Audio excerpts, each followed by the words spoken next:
My name is Dr. Jonathan Santoro. I am a neurologist over at the Children's Hospital Los Angeles and the USC Keck School of Medicine. My focus is on Down syndrome and neurologic disorders. So autism, regression, epilepsy, all things of that nature. Today's presentation will talk about autism and the dual diagnosis between individuals with both autism and Down syndrome. We'll keep it very broad. We're going to go over signs and symptoms, some of the workup that's involved with it, and what it means. Some of this is anecdotal, meaning that this is what we see in our clinic setting. Some of this will be more scientific and literature-based.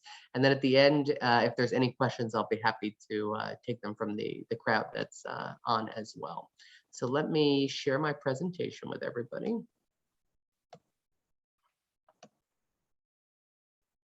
Okay. So to start off, I think that the reason why this topic comes up so frequently is that individuals with Down syndrome are well established to have intellectual disability. But as we know, not everybody with intellectual disability has autism. And I think that this creates a point of confusion for many primary care doctors, many developmental specialists, is how do we distinguish or tease out the differences between Down syndrome and autism? So the first thing to kind of discuss is, well, how frequent does this actually happen? And there are varying reports. We've seen as low as 7% of individuals with Down syndrome reported to have comorbid or at the same time autism spectrum disorder. But the number actually reaches as high as 37% in kind of national well studies out of the United Kingdom. So what we usually say is about 20 to 30% of individuals with Down syndrome will also carry a diagnosis of autism spectrum disorder. One of the big differences that we see is that the diagnosis of autism in people with Down syndrome is much later. So if you take individuals without Down syndrome, the time frame that we're usually making that diagnosis is between 2 and 5 years old. In individuals with Down syndrome, it's later. It's 4 to 8 years. The reason for that is unclear. Some of it has to do with delayed milestone obtainment. So you're actually hitting the developmental milestones that you're able to kind of distinguish that something may be different a little bit later if you have Down syndrome. But in general, we kind of give a much more broad range for persons with Down syndrome to make that diagnosis. Some of the risk factors that we have to think about here are, is your loved one premature, or did they have prolonged hospitalizations when they were born? Having prematurity is a risk factor for really all-cause neurologic issues. And so it's not surprising to see that first bar on many neurologic diseases. The next one is if you have a history of epilepsy or infantile spasms. That's very important because seizure disorders, whether they're treated or not, can also cause a lot of the symptoms that are associated with autism. If your loved one has congenital cardiac disease or a history of cardiac surgery, that's another important factor as well. The reason why those are important, and this isn't any heart defect, these are the big ones. These are transposition of the great vessels, tetralogy of Fallot, anything that causes a cyanosis or a lower oxygen level. These things are happening prenatally, and then even when you come out of the womb, before you start to have the surgical correction on some of these heart defects, they can affect brain development. The other thing that we often have to be cognizant of is that if you have untreated other medical conditions that can mimic autism, but may also put you at risk for autism. The most common thing that we talk about for that is hypothyroidism. Prolonged thyroid dysfunction can often cause a lot of these symptoms as well. We'll talk about that in a little bit. So some of the signs and symptoms, and this is designed to be non-exclusive. And really, when we're kind of going over all of these factors, because there's going to be about 3 slides coming up on some of the signs and symptoms, you have to be aware that this isn't meant for everybody. Autism, just like with Down syndrome, looks differently in each person. So these are kind of more broad stroke symptoms and signs to think about. So the first grouping is restrictive or repetitive behaviors. These are repetitive body movements, rocking, flapping, spinning around, running back and forth. The most common one I think that we see in clinic is this, a motor stereotypy where the hands are flapping. Repetitive motions with objects. So you have a lot of patients that have spinners, or the little cartwheels that you kind of blow on and they spin, and they'll just kind of manually spin them for minutes, hours at a time. Shaking sticks or tapping sticks, flapping levers. There can be many different things that kind of emerge from that. Staring at lights or spinning objects. So this happens a lot in the car, where your loved one may kind of zone out and be hyper-focused on one specific thing.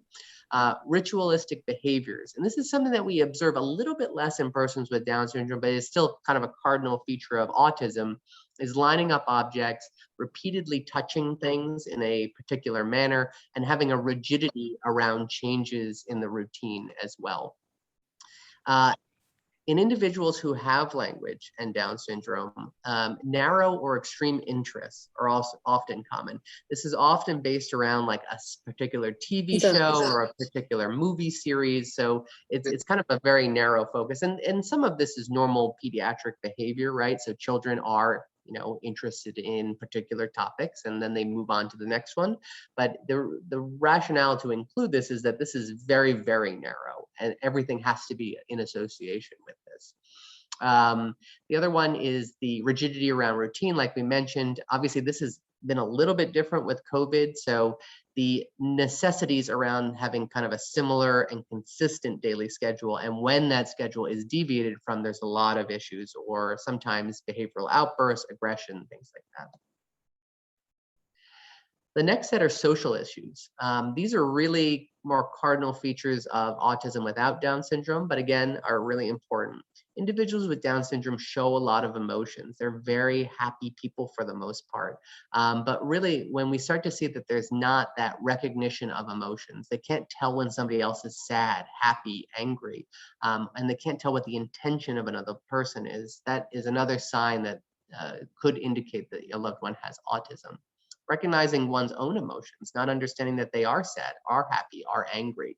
This is something with individuals with Down syndrome kind of relates to your level of functional status. So in our high functioning individuals, they may say, I am sad. In our nonverbal individuals with Down syndrome, they may not be able to understand that. But for instance, if they are sad or if they are afraid, they may do a behavior that indicates that they are feeling that way. The ability to express emotions is very dependent on your language capabilities. So it has to be based on kind of what your son or daughter has going on as well. Easily getting overwhelmed with social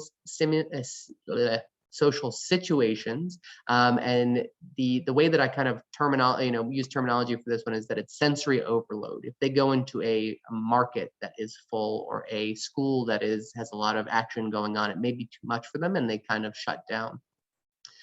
Taking turns in conversation or not understanding how language actually progresses in a conversation is another sign. Again, very restricted to our individuals who do have language. And then gauging personal space. That's the other common theme that in individuals with Down syndrome in general, they're actually very socially aware. But if you see that there's kind of this close talking or keeping wide distances, and it can go in either extremes, another sign that something may be off. The next set are difficulties with communication, both verbal and nonverbal. So spoken language is a big component of this. We know that a third of people with just autism are nonverbal. That is higher in individuals with Down syndrome. And it's often one of the telltale signs that either the intellectual disability is much worse in the loved one, or they may have a diagnosis of autism. And that's where the importance of doing some of the psychometric tests to actually make the diagnosis is really important.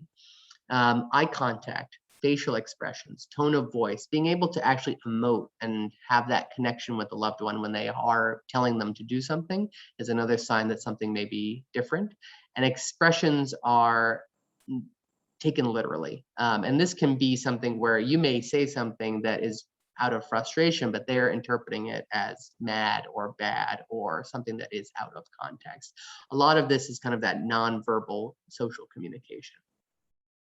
Now, autism and Down syndrome have a lot of overlapping features, and this is a busy slide, so I don't expect everybody to kind of go through each piece, but I'm going to go through that green zone in the middle.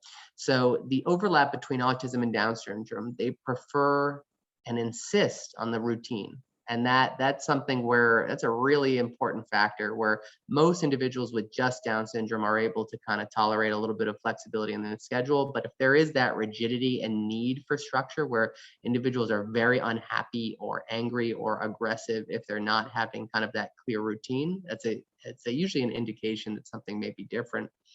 They don't hear very well, or they respond slowly, so the processing speed is different.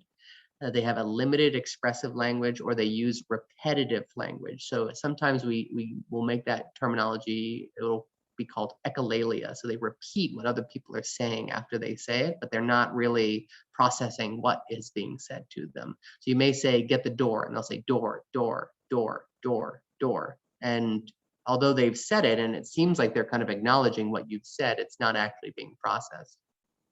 Eye contact, we mentioned. Sensory issues, so there are particular items in the house that they just don't like. And so sometimes this is fabrics. Sometimes this is, we have one patient that I see who can't be on a particular couch in the house because it has an unusual texture. Sometimes this can be around certain foods. So some individuals will be averse to using things like yogurts or slimy foods or breads. Very interesting that the texture can be in multiple different domains. Repetitive play. So again, this can be lining up toys, but sometimes they'll just play the same game over and over again. And if you try to have them actually start into another type of game or another situation, they'll actually resist that quite a bit as well.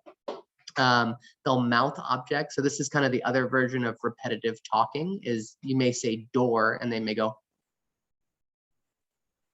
and kind of move their mouth over and over again as if they're gesturing for that. Restricted interest we spoke about, challenging behaviors, and slower than normal development are kind of the big ones. The other two things that at the bottom I wanted to highlight too, the rates of anxiety. Now, anxiety is a very neurotypical diagnosis, right? Somebody can tell you, I am anxious. And individuals with Down syndrome, even without autism, this is kind of difficult to parse out, but we see a lot of that anxiety and lack of willingness to participate in situations when there is overstimulation, when there are changes in routine. So it does relate back to the other things that we've been talking about, but just something to kind of think about with an asterisk next to it. And then social communication, I think, is obviously one of the biggest features for overlap syndromes. So, I bring up, obviously I'm a clinician and researcher in Down syndrome. This is what my jam is, but individuals with Down syndrome are not alone in the fact that there is a genetic disease that predisposes you towards having autism. So there are many other genetic disorders that are very similar to this. And the most common is actually something called Fragile X syndrome, which is a genetic disorder in young boys that's associated with chromosome X, as the name indicates. But there's a variety of other different diseases that can be linked in with autism, mostly because autism just describes the phenomenology. And I think that when we initially came up with the term of autism back in the late 1990s, it was describing the constellation of symptoms, but not the actual cause of what's going on. And I think in Down syndrome, many of the times, and I'll kind of get to this in a moment, we say, oh, well, this is related to the fact that, you have a third copy of chromosome 21, but we'll talk about some of the nuances of that as well. Autism is very complicated in persons with Down syndrome and persons without Down syndrome. So I like this slide. It's a little bit more medical technical, but this is how we kind of think about autism across the board. So obviously at that top in the light blue circles, we talk about the cognitive issues, how people think, what is the difference in persons with autism. We have the behavioral issues that are associated with it, hyperactivity, agitation, anxiety, stuff like that. We have the medical issues that are associated with those purple balls. So severe constipation is very frequently reported in people who have autism spectrum disorders. There's a higher prevalence of seizure disorders, as we were talking about before, for risk factors. Other biomarkers, so they will have abnormal EEGs if we start testing for them. Macrocephaly, a large head. We also see microcephaly, or a small head. That's actually what we see most often in Down syndrome. We see, and then obviously that orange area is more of the genetics in people who don't have Down syndrome. So are there unique features? This is a question that we get asked quite a bit, and the answer is probably yes. But a lot of the studies are different in each population, in each grouping, in terms of high function, low function, all that sort of stuff. But what we do see is a common theme is that individuals with Down syndrome and autism have strengths in behavioral functioning compared to individuals with just autism. And the exception is that there may be more disruptive behavior. So when you move on from an activity, it may actually cause more of a behavioral response or aggressive response than somebody without Down syndrome. That being said, adaptive skills, or the ability to function independently, are lower in individuals with Down syndrome and autism compared to just individuals with Down syndrome. The additional pieces of this is the rates of stereotypy, or those kind of repetitive movements, which are often in the hands but can be anywhere, repetitive language, self-injury, so head banging is often the most common example of this, and hyperactivity are higher in people with Down syndrome and autism than just people with autism. So what do we have to do to test for this? And I think this is my biggest, challenge, not just as a neurologist that treats Down syndrome, but as a neurologist in general, is that you have to seek the right medical care off the bat to make this diagnosis. The first thing you need to do is ask your pediatrician to say, can I get a referral to a developmental pediatrician? They're the type of doctors that actually make that differentiation between this is Down syndrome, or this is Down syndrome plus autism, or this is Down syndrome plus something else. The other piece of this, and obviously neurologists can assist with this, but we're not the primary people that run these tests, is ruling out other causes of the symptoms of autism. So a hearing test, getting blood work, all of these other things are really important to make sure that we're not missing something else that could potentially mimic what the symptoms of autism are. And that can be done by a primary care doctor. It can be done by a neurologist. It doesn't necessarily matter, but I think if there's a high index of suspicion that, hey, this could be a seizure, or this, my child is staring off or doing these weird repetitive events, and it just seemed to come out of nowhere, that's a different story and really should get worked up medically as well as with a developmental pediatrician. Genetic testing. So this is a hot topic in people with Down syndrome and autism. Typically, if you have an individual with just autism, no Down syndrome diagnosis, the testing that we'll get are a chromosomal microarray, Fragile X testing if they're a male, again, because that's the most common cause, and neuroimaging, which is an MRI of the brain. All of these tests are considered standard of care.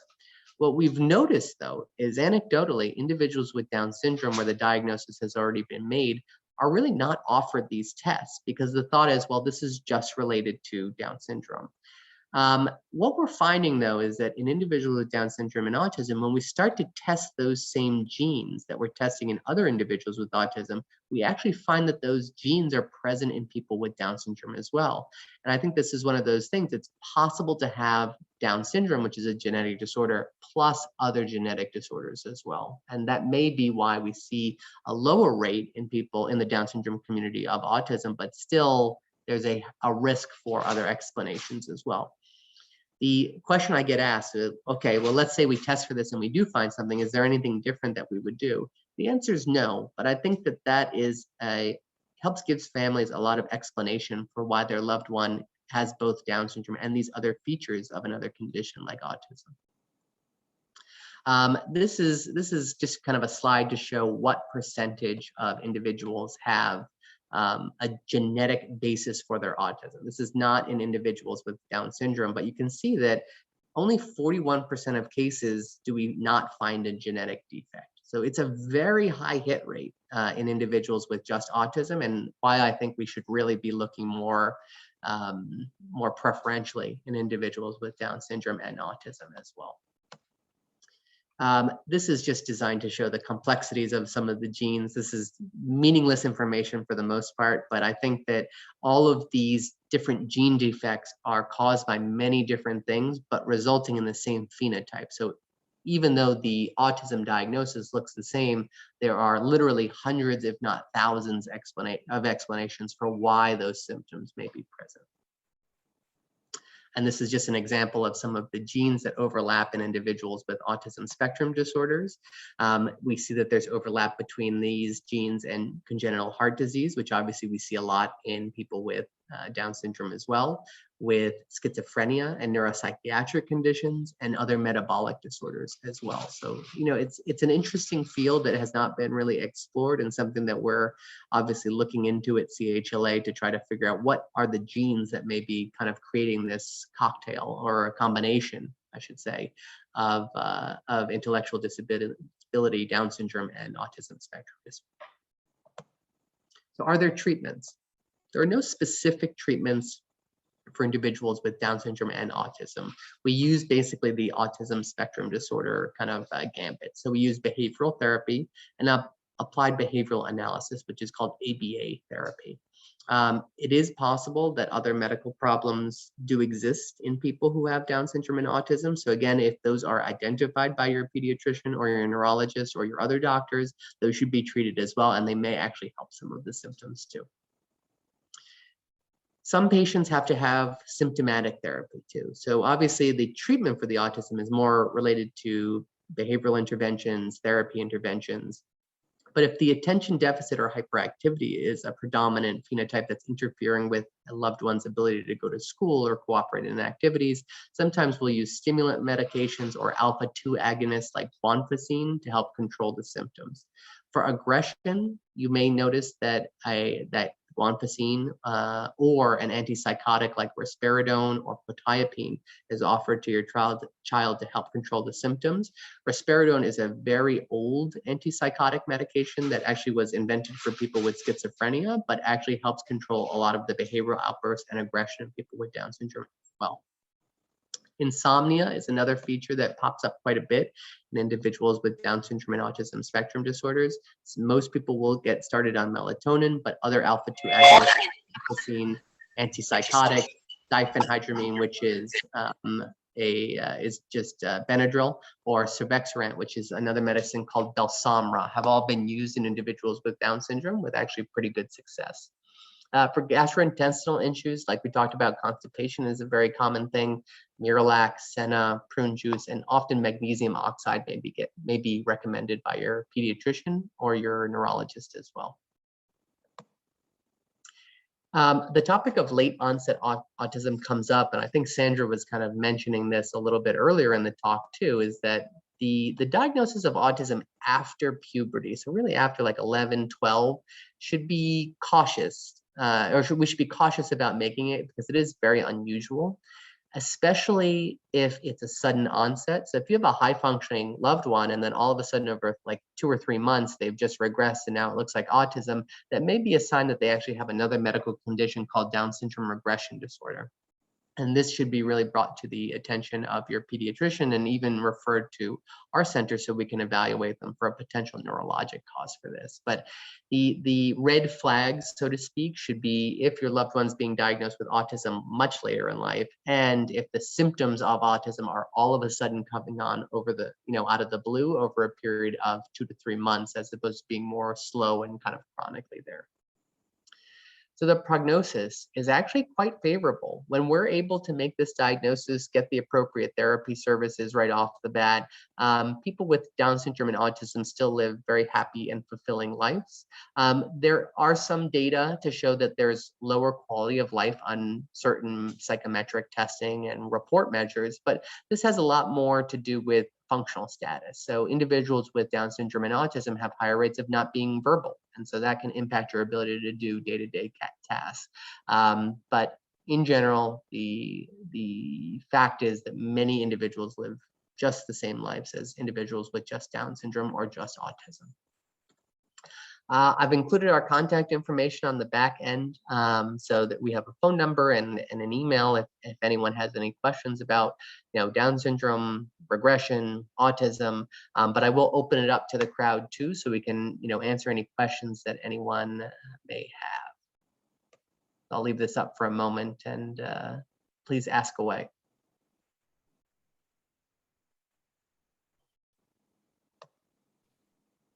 I'll ask a question. Thank you for doing this, first of all. So my son he has the dual diagnosis already. But a couple of the things that you mentioned in the presentation